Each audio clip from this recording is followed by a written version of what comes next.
और वो क्या नाजायज पूछ रहे हैं आपसे, क्या गलत मांग रख रहे हैं कि 3 साल तक हमारा 1000 दिन आपने बर्बाद किया, हमारे माँ बाप के हक हलाल के पैसे आपने बर्बाद किए, उसके बाद भी डिग्री हमारे पास नहीं है।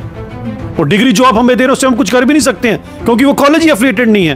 बोर्ड किसी और का दिखा रहे हैं, पीछे कुछ और कर रहे हैं। जैसे आम आदमी पार्टी आगे तो दिखाती है झाड़ू और बाद में लोगों की किस्मत पे झाड़ू फेर जाती है। पूरे देश में मातम है कि हमारे 3 ऑफिसर शहीद हुए और बीजेपी के ऑफिस में दिल्ली में जो है वो सेलिब्रेशंस चल रही हैं। क्या ये सेलिब्रेशंस डिले नहीं हो सकती थी इस चीज़ को लेकर कि जनाब हमारे देश के 3 ऑफिसर्स ने शहादत दी? अगर ये चीज़ अपोजिशन करती तो शायद कितना बड़ा जो है वो एक हल्ला गल्ला हो जाता पूरे हिंदुस्तान के अंदर। एनसी, पीडीपी और ये सब कुछ जो हैं, उनमें से किसी एक ने भी इसके ऊपर बात की अभी तक? नेशनल कॉन्फ्रेंस, फारूक साहब, उमर साहब और उनकी वो प्रवक्ता, वो जो हर एक मुद्दे के ऊपर बातें करती हैं, उन्होंने क्यों नहीं बात की? उनको तो हर एक चीज में बड़ा दुख नजर आता है। आज उनके मुंह से एक लफ्ज नहीं निकल रहा। कल महबूबा मुफ्ती साहिबा की साहबजादी, वो हर एक चीज पे बोलती हैं, उनको नहीं दिख रही? वो भी तो बच्ची हैं उनकी तरह। जैसे आप पढ़ने के लिए बाहर गई थी, वो भी अपने यहाँ से, उन बेचारों के पास इतने ही पैसे हैं कि वो पंजाब में पढ़ने जा सकती हैं। आप तो फौरन चले गई पढ़ने के लिए। आपके साथ वहां ऐसा तो महबूबा मुफ्ती साहिबा ने तो पूरे हिंदुस्तान में हाय तौबा मचाई होती। आज ये क्या दूसरे की बच्चियों की बात है, इसलिए कोई बात नहीं कर रहा उनमें से। और सबसे बड़ा कारण आपको बताता हूं, ये समझना चाहिए हम आपको भी। अभी आप जिनका नाम ले रहे थे, क्योंकि चक्कर ये है सबका बड़ा कि ये जो अरविंद केजरीवाल एंड पार्टी, आम आदमी पार्टी, इंडिया का अलायंस बने हुए हैं। अब कैसे बोले इंडिया अलायंस के खिलाफ? कितनी बड़ी दोगली राजनीति है इन लोगों की। आखिरकार हमारे वज़ीर आज़म ने क्यों नहीं वो सेलिब्रेशन का प्रोग्राम डिले किया, जब उन्हें मालूम था कि 3 बड़ी शहादतें हो चुकी है, पूरा देश रो रहा है। शहीदों की माँओं का ये सवाल है, शहीदों की बीवियों का ये सवाल है, शहीदों के औलादों का ये सवाल है। वज़ीर आज़म से पूछो कि आप खुद पे फूल बरसा रहे हैं और यहाँ पे हमारे शहीदों का खून जो है वो ज़मीनों के ऊपर बिछा जा रहा है। तो क्या वज़ीर आज़म को ये नहीं लगता था कि मुझे ये प्रोग्राम डिले कर देना चाहिए? क्या इतना भी दिल में एक अफसोस नहीं है? मैंने कहा ना, ये आप अभी ये चीज़ बातें कर अपोजिशन की भाषा बोलना शुरू हो जाएंगे। मैं समझ सकता हूं, आपका भी अपोजिशन के साथ एक अपना ही प्यार है, इसलिए आप ऐसी बातें करते हैं। अभिनंदन याद होगा आपको? वो भी किसी का बच्चा था ना, इसी वजीर आजम की एक दाढ़ के ऊपर पाकिस्तान की पतलून गीली हो गई थी, उसे छोड़ना पड़ा था, यही वजीर आजम था। तो इस वजीर आजम के ऊपर बात करोगे ना तो आसमान में थूकने की बात है। इस अपोजिशन के मुंह पर भी गिरेगी। मैं नहीं चाहता आपके मुंह पर भी गिरे, ऐसी बात ना करे। पाप है बात करना, मैं इस पर बात नहीं करूँ। जवाब नहीं आपके पास? मैं जवाब दे रहा हूँ आपको। इतने डायनेमिक लीडर, इतने सुलझे हुए लीडर, खुश मिजाज लीडर, बिल्कुल स्पीचलेस। मैं जवाब आपको दे रहा हूँ, आप जवाब लेना नहीं चाहते। आप अपोजिशन की भाषा बोल रहे हो तो मैं इसमें क्या कर सकता हूँ? जवाब देना नहीं, मैं रेलेवेंट जवाब है ये। आप इंसान के किए हुए जरा कार्यकाल को देखें ना, इतने सालों में उसने क्या किया। मिस्टेक हुई है। ये मैं एक बात को आपको लेकर चल रहा हूं, इसके अंदर मैं आपको बता रहा हूं कि सबसे बड़ी अपोजिशन का प्रोपोगंडा है। ऐसी कोई बात नहीं है। जब तक ये सारी की सारी इंफॉर्मेशन पहुंची तब तक सब कुछ बंद हो चुका था। ये आपके कहने की बात। इतना बड़ा उनके साथ फ्रॉड किया गया, नाम आगे दिखाया गया देशभक्त यूनिवर्सिटी का, और एडमिशन किसी और यूनिवर्सिटी के अंदर दी गई उनको, और बाद में ये पता लगा वो यूनिवर्सिटी तो एफिलिएटेड ही नहीं है। और 3 साल तक हमारी बच्चियों को उनको बेवकूफ़ बनाने के बाद उनको बताते हैं कि अब आप अपने पैसे वापस ले लो। मतलब ये कौन सा कहां का रूल है? वो 3 साल उनको कौन वापस देगा? ये भगवंत मान को अगर किसी को उनको पता होता कि पढ़ाई की वैल्यू क्या है तो ये समझ पाते, या आम आदमी पार्टी को पता होता पढ़ाई की क्या वैल्यू तो ये समझ पाते। कितने बच्चे हैं, बच्चियों को वहां पर इंजरी हुई है इस चीज के ऊपर। तो ये बहुत बड़े दुख की बात है। मुझे लगता है कि भगवंत मान जी को कम से कम इन चीजों को देखना चाहिए। इंग्लिश बूस्टर में खास क्या है? ये इंग्लिश स्पीकिंग कोर्स पर मुबनी उर्दू और कश्मीर तर्जुमे के साथ साथ एक कन्वर्सेशन किताब है। बच्चों को रटा लगा कर याद करने की ज़रूरत नहीं, बल्कि इंस्ट्रक्शन से ही उनकी स्पीकिंग एबिलिटी बूस्ट होती है। इसमें वही कंटेंट है जिसका हम डेली लाइफ में इस्तेमाल करते हैं। कलर प्रिंटिंग के साथ साथ 3 ज़ुबानों में ग्रामर है। अगर आप इस किताब को मंगवाना चाहते हैं तो दिए गए नंबर पर राब्ता करें। देशभक्त यूनिवर्सिटी की तालिब इल्मों के साथ नाइंसाफ़ी हो रही है। आवाज़ हमारी बुलंद रहेगी दिन अव्वल से। पंजाब की हुकूमत की जानिब से क्यों नहीं कोई बड़ा फैसला लिया जा रहा है? और साथ ही साथ आपको मालूम है DYSP हुमायूं भट्ट जी हों या उनके साथ साथ मेजर आशीष हों, कर्नल मनप्रीत हों, जब उन लोगों ने शहादतें दी तो दिल्ली में भारतीय जनता पार्टी जो है वो एकदम से जश्न मना रही थी। उन्होंने उस प्रोग्राम को डिले नहीं किया। ये कई सारी अहम तरीन बातें और सवालात होंगे, और इनमें हमारे साथ इस वक्त खसूसी मेहमान जो हैं वो भारतीय जनता पार्टी के सीनियर लीडर अभिजीत जसरोटिया जी हैं, जो ओपनली हर मुद्दे पे बात करते हैं। बहुत बहुत शुक्रिया सर वक्त देने के लिए। देशभक्त यूनिवर्सिटी के अंदर कश्मीरी तालिब इल्मों के कपड़े फाड़े गए, उनके हिजाब उतारे गए, उनके बुरके उतारे गए, उनके साथ बहुत ज्यादती हुई, स्टाफ ने मारा, वहां पे पुलिस ने उनके ऊपर हाथ उठाया, लेकिन अभी तक भी भगवंत मान की सरकार ने कुछ नहीं किया। अगर आप भारतीय जनता पार्टी के लोग इस मुद्दे को कैसे देख रहे हैं और आपको क्या लग रहा है कि क्या वाकई में इनजस्टिस हो रहा है? देखिए आमिर जी, वो मैंने भी वो देखे हैं, मैंने वो पिक्चर्स देखी हैं वहाँ से जो आए हुए हैं, स्क्रीनशॉट जो आए हुए हैं वहाँ से। बड़ा दुख होता है देख के जिस बर्बरता से हमारी बच्चियों के ऊपर पंजाब पुलिस जो वहाँ पर कहर ढा रही है, वो मैं देख रहा था और खून खोल रहा था उस समय वो चीज़ें देखकर। देखें, एक तो सबसे पहले इतना बड़ा उनके साथ फ्रॉड किया गया, नाम आगे दिखाया गया देशभक्त यूनिवर्सिटी का और एडमिशन किसी और यूनिवर्सिटी के अंदर दी गई उनको, और बाद में ये पता लगा वो यूनिवर्सिटी तो एफिलिएटेड ही नहीं है। और 3 साल तक हमारी बच्चियों को उनको बेवकूफ़ बनाने के बाद उनको बताते हैं कि अब आप अपने पैसे वापस ले लो। मतलब ये कौन सा कहां का रूल है? वो 3 साल उनको कौन वापस देगा?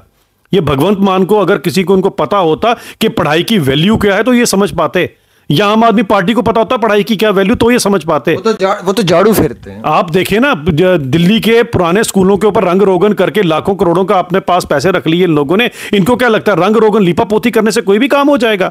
लीपा पोती से काम नहीं होता। वो तो देशभक्त यूनिवर्सिटी ने भी लीपा पोती की, बताया कुछ, किया कुछ। आम आदमी पार्टी के तो चरित्र के अंदर ये चीजें हैं, बताते कुछ और करते कुछ हैं। और आप देखें वो बच्चे अगर अपना हक हकूक मांग रहे हैं तो उनके साथ ऐसा, और वो भी महिलाओं के साथ, बच्चियों के साथ इस तरह का आप अत्याचार कर रहे हैं। कितने बच्चे हैं, बच्चियों को वहां पर इंजरी हुई है इस चीज के ऊपर। तो ये बहुत बड़े दुख की बात है। मुझे लगता है कि भगवंत मान जी को कम से कम इन चीजों को देखना चाहिए, जो हर एक चीज को हर एक चीज में से नून में से नुक्ता निकालती है ये आम आदमी पार्टी। इनको हर एक चीज में कहीं ना कहीं कोई चीज नजर आता है। और आम आदमी पार्टी का खुद का भी क्या वजूद अगर आप देखें तो, एक से लेकर इनके सारे के सारे नेता ने तो ओढ़ लगाई हुई है तिहाड़ जेल के अंदर जाने की। तू चल में आया, इतने तो काले कारनामे किए, इनको क्या फर्क पड़ता है? इनके लिए क्या बच्चियों की इज्जत या महिलाओं की इज्जत इनके लिए क्या मैटर करती है? मुझे बताएं, क्यों नहीं जाना चाहिए था इनको? जरूर जाना चाहिए था। इंजर्ड होकर बच्चियां हॉस्पिटल में पड़ी हुई हैं, इनको इतना भी नहीं आया कि जाकर उनका हालचाल पूछा जाए। और वो क्या नाजायज पूछ रहे हैं आपसे, क्या गलत मांग रख रहे हैं कि 3 साल तक हमारा 1000 दिन आपने बर्बाद किया, हमारे माँ बाप के हक हलाल के पैसे आपने बर्बाद किए, उसके बाद भी डिग्री हमारे पास नहीं है। और डिग्री जो आप हमें दे रहे हो उससे हम कुछ कर भी नहीं सकते हैं, क्योंकि वो कॉलेज ही एफिलिएटेड नहीं है। बोर्ड किसी और का दिखा रहे हैं, पीछे कुछ और कर रहे हैं। जैसे आम आदमी पार्टी आगे तो दिखाती है झाड़ू और बाद में लोगों की किस्मत पे झाड़ू फेर जाती है।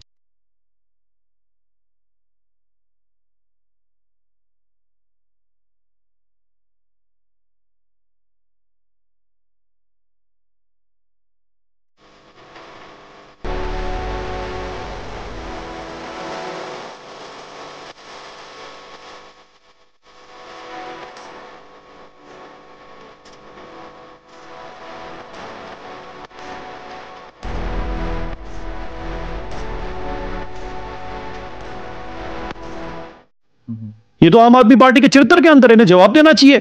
भगवंत मान को तो देना चाहिए, अरविंद केजरीवाल को देना चाहिए, जो हर जगह पर डिडोरा पीटते फिरते हैं और वहां पर जाके कभी कोई अलायंस बना रहे, कभी इंडिया अलायंस बना रहे। पहले ये इंडिया के ही बच्चे हैं, इनके ऊपर जरा सोचो। बच्चों को डिटेन किया हुआ, ये दुख की बात है। इनको अगर डिटेन किया हुआ बच्चों को तो इमीडिएटली छोड़ना चाहिए इनको। और किस लिए? मतलब इतना बड़ा ये हिंदुस्तान है, ये क्या है मुझे बताएं? ये क्या नेर आपने फैलाकर रखी हुई है, अंधेरगर्दी? आपको लगता है कि ऐसे हालात में जहां बच्चियां इंजर्ड हैं, हॉस्पिटल्स में एडमिट हैं, खून खराबा हो रहा है, रोड ब्लॉक किए हुए हैं, 15 दिन से वो प्रोटेस्ट पे बैठे हुए हैं, कई सारे स्टूडेंट्स को डिटेन कर लिया है, अभी तक भी भगवंत मान की सरकार को वहां पे टस से मस नहीं हुआ। उल्टा पुलिस जो है वो उस यूनिवर्सिटी का सपोर्ट कर रही है, उल्टी एडमिनिस्ट्रेशन जो है वो यूनिवर्सिटी की सपोर्ट कर रही है, और जो बच्चे हैं वो इसी तरीके से दबाए जा रहे हैं। देखें, यही तो दुख की बात है कि उन मजलूमों की वहां बात सुनने वाला भी कोई नहीं है। कौन की बात कौन करेगा उनको? मुझे बताएं जरा। ये वो लोग हैं, इनका ये दोगले चरित्र है कि आप देखें, खुद ही पहले आप लोगों को एडमिशन दे रहे हो, उसके बाद आप लोगों के साथ नाइंसाफी कर रहे हो, फिर उनको बोल रहे हो कि आप हमारे पैसे वापस ले लो। तो उनके 3 सालों का कौन करेगा? अगर आपके पास नहीं कि इंफ्रास्ट्रक्चर, ही लूट खसूट की हद कर दी है आज, और एजुकेशन के नाम पर लूट खसूट, ये तो इनकी पार्टी के मैनिफेस्टो में है। मुझे लगता है पहले उसी एजुकेशन के नाम पर लूट खसूट आपने की, जब कॉलेजों की आपने रंग रोगन किया। आपको मैं बताना चाहता हूं कि दिल्ली के उन स्कूलों का जिसका मॉडल लेकर मनीष सिसोदिया पूरी दुनिया में अपना शोर मचाया करते थे, उन स्कूलों के अंदर तो माँ बाप अपने बच्चों को भेज के राजी नहीं, पता नहीं किसकी बिल्डिंग कब गिर जाए। ये तो हालत है दिल्ली के स्कूलों का, और यही एजुकेशन का हाल आज आपने पंजाब के अंदर कर दिया है, और हमारे जम्मू कश्मीर के बच्चों को बेवकूफ बना रहे हो। सबसे बड़ी चीज ये। चलिए, ये भी एक बड़ा मुद्दा ये कि इंडिया अलायंस ने तकरीबन कई सारे गोदी पत्रकारों को जो है वो बिल्कुल रिजेक्ट कर दिया है। आप भी बीजेपी से हैं तो यह सवाल आपसे ज़रूरी बनेगा कि वो कहते हैं कि इन पत्रकारों की ज़रूरत नहीं है हमें, इंडिया अलायंस ने उन्हें टोटली रिजेक्ट किया है। आप कैसे देखते हैं कि क्या वाकई में जो एक गोदी टैग लगाया हुआ था इन लोगों पे, आज वो पूरी दुनिया को मालूम चला? देखिए, सच्चाई के साथ अगर कोई चलेगा उसको आप कुछ भी बोलें तो वो उनको। अब मुझे बताएं, एक पत्रकार कौन से, अर्नब गोस्वामी, सुधीर चौधरी, रूबिका लियाकत सच्चाई बोलते हैं? मैं एक पत्रकार, 2 पत्रकार, 3 पत्रकार होते, आपने 50% हिंदुस्तान के, खासकर 70% जो हिंदुस्तान के पत्रकार है, सबको आपने कह दिया कि आप सबके सब जो है वो गलत हैं। मतलब क्या है कि जो सच बोलेंगे वो गलत हैं सारे के सारे, और जो झूठ बोलेंगे वो आपके साथ है। सबसे पहले मुझे बिल्कुल सच बोलते हैं, इसमें झूठ की क्या बात है, आपके सामने ही है। आज वो जमाना, एफआईआर भी लगा है गलत खबर चलाने के वजह से। आज वो जमाना चला गया, आज वो जमाना चला गया। इनके टाइम वाला जमाना, आप किसी को बेवकूफ बना सकते थे। सोशल मीडिया में दूध का दूध और पानी का पानी एक एक चीज आमिर भाई हो जाता है, ये आपको भी पता होना चाहिए। बड़ी बात ये आती है, इनकी तो हिस्ट्री निकाल के देख लीजिए। इमरजेंसी के टाइम पे इन्होंने क्या किया था, तब इंदिरा गांधी जी ने जितने प्रोमिनेंट जर्नलिस्ट थे, प्रोमिनेंट न्यूज़पेपर वाले, सबके ऑफिसेज बंद कर दिए थे।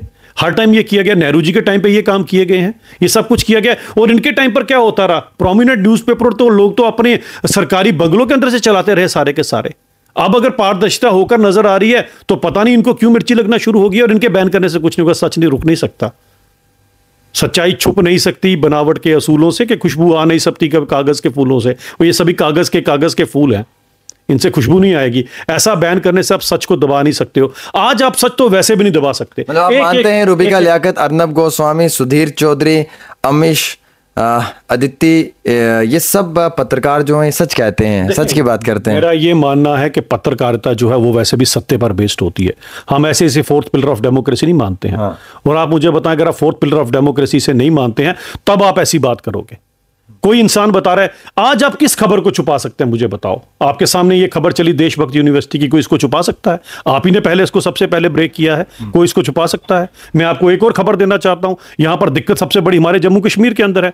370 के पहले वाला कानून अभी भी बोपी चल रहा है यहां पर। उस बोपी के चलते यहां पर आधे से ज्यादा प्रोफेशनल कॉलेजेस में एडमिशन ही नहीं हो सकती हैं। आज भी अगर किसी बाहर के बच्चे ने यहां पढ़ने आना तो उससे डोमिसाइल मांग रहे हैं। ये बोपी पता नहीं क्यों बना रखा है, मैं तो एडमिनिस्ट्रेशन से जानना चाहता हूं क्यों रखा है आपने। और सबसे बड़ी दिक्कत ही यहां पर ये क्रिएट की गई है। नहीं तो आप बाहर की अगर यूनिवर्सिटीज में यहां से जम्मू कश्मीर से बाहर जाएं, वहां पर तो है कि जो काउंसलिंग के बाद अगर पीछे सीटें बचती हैं वो कॉलेजेस जो हैं उसके अंदर एडमिशन दे सकते हैं लोगों को। लेकिन हमारे यहां पर ऐसा है, इतने सारे कॉलेजेस हैं, मुझे लगता है शायद 150 से ज्यादा कॉलेजेस हैं, लेकिन वो 150 कॉलेजेस के पास स्टूडेंट्स ही नहीं है, क्योंकि बोपी बैठी है ऊपर हर एक चीज करने के लिए। 370 चला गया, लेकिन बोपी का 370 अभी भी चल रहा है। यही कारण था कि हमारी बच्चियों को यहां से उठकर वहां जाकर एडमिशन लेना पड़ी। तो मैं ये जरूर चाहूंगा आपके चैनल के थ्रू कि एडमिनिस्ट्रेशन देखे इस चीज को कि इस बोपी का क्या इलाज करना है। अच्छा, ये एक अहमियत सवाल तो ये भी रखती है कि डीवाईएसपी हुमायूं भट्ट जी ने शहादत दी, मेजर आशीष ने, कर्नल मनप्रीत ने। एक तरफ वो शहीद हुए, उनकी शहादत का दिन था, और वहीं दूसरी तरफ भारतीय जनता पार्टी के दिल्ली वाले कार्यालय के अंदर जो है वो जश्न G20 की कामयाबी को लेकर, सक्सेसफुल को लेकर प्रधानमंत्री जी के ऊपर फूल बरसाए गए। क्या वो दिन डिले नहीं हो सकता था कि इतने 3 बड़े ऑफिसर्स ने देश के लिए शहादत दी है? आज पूरा देश सवाल करता है वज़ीर आज़म से कि आप इस पर जवाब दें। देखिए, मैं आपको एक बात बताना चाहता हूं। मुझे पता नहीं अपोजिशन किस तरह की बातें करती है। मैं आज 3 दिन से इसी चैनल्स के ऊपर इसी चीज़ के ऊपर बारी डिबेट्स चल रही हैं। अब मैं जब भी बात करूंगा, मैं फिर से ही मैं 2-3 चैनल्स पे वैसे भी इन चीज़ को लेकर इमोशनल हो गया। जो सेक्रीफाइस इन लोगों का है ना, वो हम नहीं भुला सकते।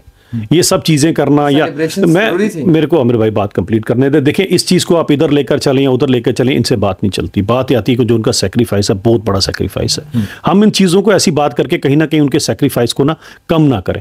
बहुत बड़ा बलिदान है। जिन लोगों ने अपना बलिदान दिया है ना, वो कभी वापस नहीं आएंगे। मेरे बात करने से या मेरा ये कहने से इन सब चीज़ों से उनके घर के जो फैमिली के मेंबर्स हैं, उनके आंसू रुकेंगे नहीं। जो नुकसान उनका हो चुका है।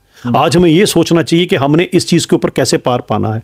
दुख की बात यह कि एक ऐसा नापाक और एक ऐसा षड्यंत्रकारी मुल्क हमारा हमसाया है, जो ना खुद चैन से बैठता, ना किसी को बैठने देता है। उसके चलते ये सभी षड्यंत्रों के चलते ये सब कुछ होता है। हमारे आज़म जी डिले नहीं कर सकते थे सेलिब्रेशन को? पूरे देश में मातम है कि हमारे 3 ऑफिसर शहीद हुए, और बीजेपी के ऑफिस में दिल्ली में जो है वो सेलिब्रेशंस चल रही हैं। क्या ये सेलिब्रेशंस डिले नहीं हो सकती थी इस चीज़ को लेकर कि जनाब हमारे देश के 3 ऑफिसर्स ने शहादत दी? अगर ये चीज़ अपोजिशन करती तो शायद कितना बड़ा जो है वो एक हल्ला गुल्ला हो जाता पूरे हिंदुस्तान के अंदर। देखिए, इस चीज़ को इस तरह ना देखें। ये वजीर आजम वो वजीर आजम है। अगर इस हिंदुस्तान में सबसे ज्यादा दुख किसी को हुआ होगा तो उसी वजीर आजम को दुख फिर उस होगा। वजीर आजम को डिले करना चाहिए था, प्रोग्राम डिले करना था। एक चीज को पकड़ के अगर बैठेंगे तो मैं अपनी बात नहीं आपको बता पाऊंगा। सबसे ज्यादा दुख अगर किसी को हुआ होगा तो उसी प्रधानमंत्री को, माननीय नरेंद्र मोदी जी को हुआ था। वही नरेंद्र मोदी जी थे कि जिन्होंने अगर हमारे यहाँ पर कुछ भी ऐसा हुआ तो उसका मुंह तोड़ जवाब पाकिस्तान को घर घुस कर दिया था। क्योंकि जब आपको दिल से दुख होता है तभी ऐसा काम करते हैं, वरना कांग्रेस की तरह आप अपने फौजियों के हाथ पीछे बांध देते, उन्हें कुछ ना करने देते। तो ये जो बातें करना, किसी चीज को किसी से कोरिलेट करना, उनकी शहादत का अपमान है। मैं इस पर कोई बात नहीं करना चाहूंगा। आप इस पे बात नहीं करना चाहेंगे? जी बिल्कुल, उनकी शहादत का अपमान है। मेरे को तो अभी तक उनका जो दुख है इतना है इस बात को लेकर। आप इसको ऐसे करेंगे कोरिलेट, आप ये चीज कोरिलेट करें कि कम से कम यहाँ पर जो इसको लेकर जो पॉलिटिक्स पार्टियां कर रही हैं उसकी बात करें। मुझे लगता है आमिर भाई उनकी बात शुरू करनी चाहिए। क्या एक भी किसी पॉलिटिकल पार्टी ने, जितनी भी यहाँ पर हैं जो सबसे ज्यादा इसको पॉलिटिक्स कर रही हैं, क्या उनमें से एक ने भी, जो इतना बड़ा इल्जाम लगा रही है इन चीजों के ऊपर, क्या उनमें से किसी एक ने भी पाकिस्तान का नाम लिया? तो फिलहाल हिंदुस्तान के प्राइम मिनिस्टर से पूछते हैं सेलिब्रेशंस क्यों डिले कर देना चाहिए था? प्राइम मिनिस्टर तो उनको घर घुस के मारता है। मैं इन अपोजिशन वालों से पूछ रहा हूं कि आपके दिल्ली वाला प्रोग्राम डिले नहीं किया, आपके मुंह से तो पाकिस्तान का नाम तक नहीं निकलता। क्यों नहीं निकलता मुझे बताएं जरा। इनको कितना दुख है इन शातों का, वो मैं बड़ी भली भांति जानता हूं। जिसको दुख है वही जानता है। जिस तन लागे वो तन जाने, कोई क्या जाने पीड़ पड़ाई। इस अपोजिशन को रहने दे। इसी चीज से ऐसे करके लोगों को बरगलाने की कोशिश करेंगे। ये हमारी फौजियों के, हमारे फौज के कितने सगे हैं वो हमें 26/11 का भी पता है और सब चीजों का पता है। जब हमारे फौजियों के यहाँ से सिर काट कर लेकर जाया करते थे, हमारे फौजियों के हाथ पीछे बांध के रख दिया करते थे। ये वही लोग हैं। ये इस फौज की बात करेंगे। मैं अभी आपके साथ इंसिडेंट शेयर करूंगा तो आप भी 90 के दशक का इंसिडेंट शेयर करूंगा कि जब हजरत बल के अंदर टेररिस्ट पकड़े थे आर्मी वालों ने, तो उस समय जो निगोशिएशन चल रही थी तो उस समय उन टेररिस्टों के लिए वाजवान जा रहा था और हमारे फौजी बाहर भूखे खड़े हुए थे। ये उन्हीं का दौर था उस समय का। आप किसकी बात करते हैं आमिर भाई? मैं इनका कच्चे चिट्ठे जानता हूं सारे। अभिजीत जसरोटियन को तब से जानता है जब से इन्होंने ये पाप करना शुरू किया है। तो मेरे को ये इन चीजों, फूलों के साथ, इनके साथ कोरिलेट करके अगर अपने आप को साफ करने की कोशिश है, मैं इनको साफ नहीं होगा। मैंने वो दौर देखा हुआ है। मैंने वो वाजवान का दौर देखा और मेरे फौजी बाहर भूखे खड़े थे, टेररिस्टों के लिए वाजवान जा रहा था। आप क्या बात करते हैं? इनकी बातों में आएंगे आप। इनकी बातों में कश्मीर में टेररिस्टों को वाजवान दिया जाता है एज पर आपका कहना है। मैं आपसे इंसिडेंट है, ठीक है, 90s का इंसिडेंट है। एग्जैक्टली। मुझे ये बता दें, आपके जहन में क्या आ रहा है? आप एक काफ़ी काबिल जो है वो एक लीडर हैं, काफ़ी लंबे अरसे से भारतीय जनता पार्टी में हैं। आखिरकार हमारे वजीर आजम ने क्यों नहीं वो सेलिब्रेशन का प्रोग्राम डिले किया, जब उन्हें मालूम था कि 3 बड़ी शहादतें हो चुकी है, पूरा देश रो रहा है। शहीदों की माओं का ये सवाल है, शहीदों की बीवियों का ये सवाल है, शहीदों के औलादों का ये सवाल है। वजीर आजम से पूछो कि आप खुद पे फूल बरसा रहे हैं और यहाँ पे हमारे शहीदों का खून जो है वो ज़मीनों के ऊपर बिछा जा रहा है। तो क्या वजीर आजम को ये नहीं लगता था कि मुझे ये प्रोग्राम डिले कर देना चाहिए? क्या इतना भी दिल में एक अफसोस नहीं है? मैंने कहा ना, ये आप अभी ये चीज बातें कर अपोजिशन की भाषा बोलना शुरू हो जाएंगे। मैं समझ सकता हूं, आपका भी अपोजिशन के साथ एक अपना ही प्यार है, इसलिए आप ऐसी बातें करते हैं। अभिनंदन याद होगा आपको? वो भी किसी का बच्चा था ना, इसी वजीर आजम की एक दाढ़ के ऊपर पाकिस्तान की पतलून गिली हो गई थी, उसे छोड़ना पड़ा था। यही वजीर आजम था। तो इस वजीर आजम के ऊपर बात करोगे ना तो आसमान में थूकने की बात है। इस अपोजिशन के मुंह पर भी गिरेगी। मैं नहीं चाहता आपके मुंह पर भी गिरे। ऐसी बात ना करे, पाप है बात करना। मैं इस पर बात नहीं करना। जवाब नहीं आपके पास? मैं जवाब दे रहा हूँ आपको। इतने डायनेमिक लीडर, इतने सुलझे हुए लीडर, खुश मिजाज लीडर, बिल्कुल स्पीचलेस है। मैं जवाब आपको दे रहा हूँ, आप जवाब लेना नहीं चाहते। आप अपोजिशन की भाषा बोल रहे हो तो मैं इसमें क्या कर सकता हूँ? जवाब देना नहीं, मैं रेलेवेंट जवाब है ये। आप इंसान के किए हुए जरा कार्यकाल को देखें ना, इतने सालों में उसने क्या किया। मिस्टेक हुई है। ये मैं एक बात को आपको लेकर चल रहा हूं, इसके अंदर मैं आपको बता रहा हूं कि सबसे बड़ी अपोजिशन का प्रोपोगंडा है। ऐसी कोई बात नहीं है। जब तक ये सारी की सारी इंफॉर्मेशन पहुंची तब तक सब कुछ बंद हो चुका था। ये आपके कहने की बात है। एनसी, पीडीपी और ये सब कुछ जो है, उनमें से किसी एक ने भी इसके ऊपर बात की अभी तक? नेशनल कॉन्फ्रेंस, फारूक साहब, उमर साहब और उनकी वो प्रवक्ता, वो पापा की परियां जो हर एक मुद्दे के ऊपर बातें करती हैं, उन्होंने क्यों नहीं बात की? उनको तो हर एक चीज में बड़ा दुख नजर आता है। आज उनके मुंह से एक लफ्ज नहीं निकल रहा। कल महबूबा मुफ्ती साहिबा की साहबजादी, वो हर एक चीज पे बोलती हैं, उनको नहीं दिख रही? वो भी तो बच्ची हैं उनकी तरह। जैसे आप पढ़ने के लिए बाहर गई थी, वो भी अपने यहां से, उन बेचारों के पास इतने ही पैसे हैं कि वो पंजाब में पढ़ने जा सकती हैं। आप तो फौरन चले गई पढ़ने के लिए। आपके साथ वहां ऐसा तो महबूबा मुफ्ती साहिबा ने तो पूरे हिंदुस्तान में हाय तौबा मचाई होती। आज ये क्या दूसरे की बच्चों की बात है, इसलिए कोई बात नहीं कर रहा उनमें से। और सबसे बड़ा कारण आपको बताता हूं, ये समझना चाहिए हम आपको भी। अभी आप जिनका नाम ले रहे थे, क्योंकि चक्कर ये है सबका बड़ा कि ये जो अरविंद केजरीवाल एंड पार्टी, आम आदमी पार्टी, इंडिया का अलायंस बने हुए हैं। अब कैसे बोले इंडिया अलायंस के खिलाफ? कितनी बड़ी दोगली राजनीति है इन लोगों की कि अगर इंडिया अलायंस की बात आएगी तो हमारी बच्चियों की उत्पीड़ना हो जाए, हमारी बच्चियों को कोई मार डाले, हमारे बच्चों को कुछ भी कर डाले, हम बात नहीं करेंगे क्योंकि अरविंद केजरीवाल को कहीं कोई हार्म ना हो जाए। वो हमारे इंडिया अलायंस का है। और इंडिया अलायंस के मेन 2 मॉनिटर तो महबूबा मुफ्ती साहिबा और उमर साहब को बना के रखा है। अभी मॉनिटर कैसे बोले मेरी क्लास के बच्चों ने ये गलत काम किए हुए हैं? मॉनिटरी जो उनके पास आ चुकी है, इस मॉनिटरी के चलते हमारी बच्चियों के साथ ये सब गलत हुआ है। तो मैं चाहता हूं कि कम से कम वो जो आपकी प्रवक्ता हैं, जो हर एक चीज के ऊपर हाय तौबा मचाती हैं, उनको कहें जरा बोले इनके ऊपर। और दुख की बात है, आप खुद एक महिलाएं, हमारे साथ अभिजीत जसरोटिया हैं जो जम्मू कश्मीर के अपोजिशन के नेताओं को ये सवाल कर रहे हैं, चाहे वो नेशनल कॉन्फ्रेंस के उमर अब्दुल्ला, फारूक अब्दुल्ला, मैडम महबूबा मुफ्ती, या उसके साथ साथ गुलाम नबी आज़ाद साहब की पार्टी, अल्ताफ बुखारी साहब, क्यों नहीं आवाज़ उठा रहे हो DBU यूनिवर्सिटी की तालिब इल्मों के लिए जिनकी इज्जत नफ्सी तक भी हाथ डाला गया है, जिनके कपड़े फाड़े गए हैं, जो इंजर्ड है, जो इस वक्त हॉस्पिटल में एडमिट है, लेकिन अभी तक भी किसी भी अपोजिशन ने एक ट्वीट तक नहीं किया है। क्या ये रीज़न है इंडिया अलायंस का? क्या ये रीज़न है कि इंडिया अलायंस की वजह से केजरीवाल की सरकार को नुकसान ना पहुंचे? इसी वजूहात के ऊपर वो खामोश हैं। ये जवाब आप लोगों ने भी देना होगा।